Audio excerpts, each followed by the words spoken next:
Prime Minister is doing is massively increasing the drug overdose crisis in this country. He has been providing taxpayer dollars for high-powered drugs that have flooded our streets and lowered the cost of hydromorphone on the streets by as much as 95% in Vancouver, leading to the deaths of 30,000 Canadians. Will the Prime Minister back away from his reckless plan to join with the NDP in BC and decriminalize crack, heroin, and other deadly drugs? The Right Honourable Prime Minister. Speaker, the toxic drug and overdose crisis continues to take a tragic toll on families, loved ones, and communities. We're using every tool at our disposal to work with our partners to end this national public health crisis. Since 2017, we've committed to more than $1 billion to address the overdose crisis, and we're taking concrete steps to divert people who use drugs away from the criminal justice system. The evidence is clear. Harm reduction measures save lives. Some 46,000 overdoses have been reversed since 2017. We will continue to trust the science. The Honourable Leader of the Opposition. The science shows is that, and I'll quote Giuseppe Ganci, the head of Last Door Recovery, 100% of all the people I've met who are on safer supply sell their supply. I've never met anybody who's taken all of it. Why do they sell it? Because while it's powerful enough to get a high to begin with, it loses its strength with use, and so it gets sold to kids, and the profits are then used for fentanyl. And then those kids buy the fentanyl when the hydromorphone is not. I'm sorry, I'm going to have to interrupt there. It's getting noisy again. From the top, please, just start off. I just want everybody to listen to each other, listen to whoever's speaking, and then when the answer comes, please, everyone listen to the answer as well. The Honourable Leader of the Opposition, please.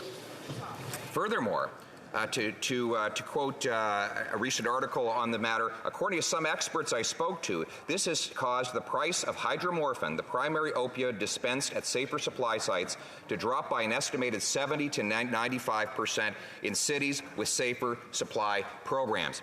In other words, the only thing that has been exempt from the Prime Minister's inflation is the powerful drugs that are killing people, because he's subsidizing them and flooding them into our streets, including through dispensaries. Will the Prime Minister finally put an end to the deadly policies he's put in place that are killing our people? The Right Honourable Prime Minister. Mr. Speaker, the ongoing opioids epidemic is taking far too many lives across the country, whether it's families, whether it's workers, whether it's communities from coast to coast to coast. And we need to stay grounded in the science and the evidence and how we're going to respond to it. Now, the Conservatives' ideologically driven solutions are good for bumper stickers, Mr. Speaker, but they are not effective in supporting people in moving forward on a health-based approach to opioids, in making sure we are supporting people and getting them through this. We will continue with harm reduction. The Honourable Leader of the Opposition. To be blunt, his policies are killing people.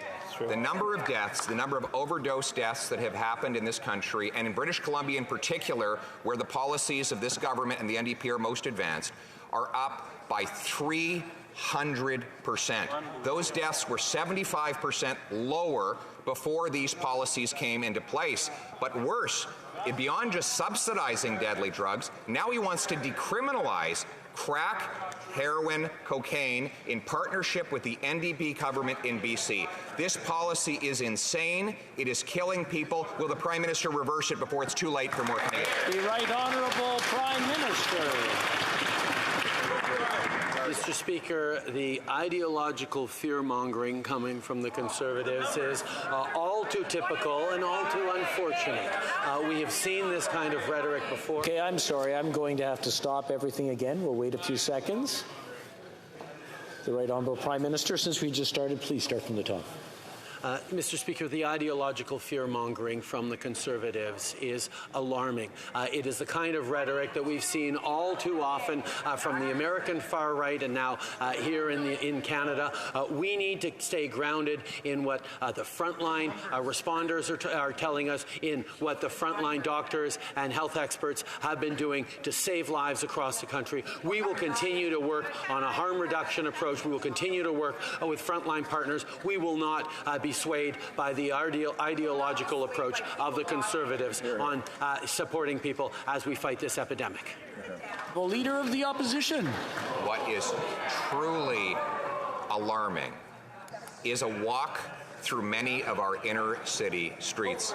There he will see tent cities where people are lying face first on the ground because he has flooded those streets with taxpayer-funded drugs, and he has signed a deal with the NDP to decriminalize crack, heroin, cocaine, meth, and other drugs. He has imported this ideological and extremist policy from failed big American cities where the result has been exactly the same. Right. So will he finally abandon his reckless and extremist policies in favor of a common sense plan that gives recovery and bring home our people? The Right Honourable Prime Minister. Mr. Speaker, it feels like it's deja vu all over again.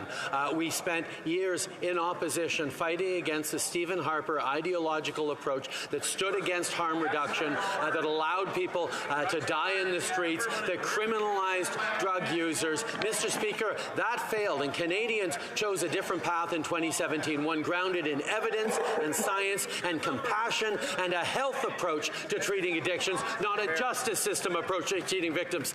We will not take any lessons from that ideologically driven, fact-free Conservative Party of Canada.